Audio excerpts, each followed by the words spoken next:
ভালো ব্যবহারটা আমি করি বলে সেটা আমার দুর্বলতা নয়, ওটা আমার মা বাবার দেওয়া শিক্ষার পরিচয়। নেকড়ে পালের সাথে বসবাস করো, তুমি বিড়াল হলেও একদিন গর্জন করতে শিখবে। তুমি নিজেকে কোনো ধনী মানুষের সাথে তুলনা করে কষ্ট পেও না, বরং রাস্তায় পড়ে থাকা মানুষের দিকে দেখো, তারা কত কষ্টের মধ্যে আছে। এদের থেকে তুমি অনেক ভালো আছো, এটা ভেবে তুমি জীবন কাটাও। বুদ্ধিমান ও জ্ঞানী মানুষের মধ্যে তফাৎ কি জানেন? যিনি বুদ্ধিমান তিনি জানেন কি বলতে হবে, কিন্তু জ্ঞানী মানুষ জানেন বলাটা ঠিক হবে কিনা। বাবার পকেট সন্তানের জন্য উন্মুক্ত, কিন্তু সন্তানের পকেট বাবার জন্য সংক্ষিপ্ত। তবুও বাবা সন্তানের প্রতি সন্তুষ্ট। সম্পর্ক নষ্ট হওয়ার 10টি কারণ। 1. মিথ্যা বলা। মিথ্যা বলা ধীরে ধীরে একটি সম্পর্কের বিচ্ছেদ ঘটায়। 2. অতীতের ভুল বোঝাবুঝি মনে রাখা।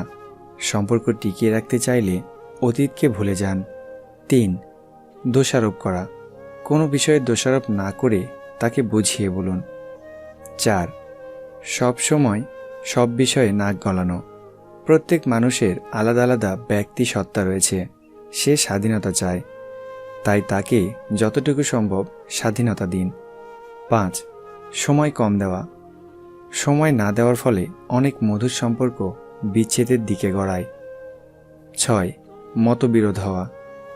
ধৈর্য সহকারে আলোচনা করে সিদ্ধান্ত গ্রহণ করুন। 7. অহংকার বা ইগো। কখনো নিজের যোগ্যতা বা অবস্থানের জন্য অহংকার করবেন না। 8. সন্দেহ করা। কোনো বিষয়ে সন্দেহ না করে খোলাখুলি আলোচনা করুন। 9. রেগে যাওয়া। রাগকে সবসময় নিয়ন্ত্রণে রাখুন, রাগের কারণে অনেক মধুর সম্পর্ক নষ্ট হয়ে যায়। প্রশংসা করা।